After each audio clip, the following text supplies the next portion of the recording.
গোৱালপাৰাৰ লক্ষীপুৰত অব্যাহত আছে বন্য হস্তীৰ উপদ্ৰৱ। লক্ষীপুৰৰ বাটাপাৰাত বন্য হস্তীৰ জাকে তহিলং কৰে শালি ধানৰ খেতি। কেইবাদিন ধৰি প্ৰায় ৪৫টা হাতীৰ বৃহৎ জাকে চলাইছে উপদ্ৰৱ। মূৰে কপালে হাত দিবলগীয়া পৰিস্থিতিৰ সৃষ্টি হৈছে কৃষকসকলৰ মাজত।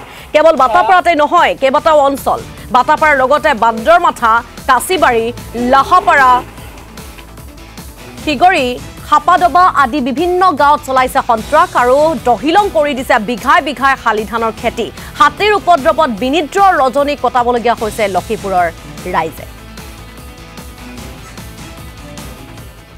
তাৰখিনি গোটেইখিনি নষ্ট কৰি দিছে, প্ৰায় ৪০-৫০ বিঘামান।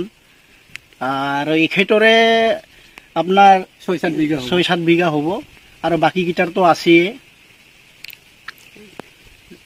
হাতী জাকটোত কিমানটা হাতী আছে? হাতীটো আপোনাৰ ৪০ প্লাছ আছে, ৪০-৪২টা এনেকৈ ৪৩টা এনেকৈ হ'ব, সৰু ডাঙৰ মিলি পেলাই।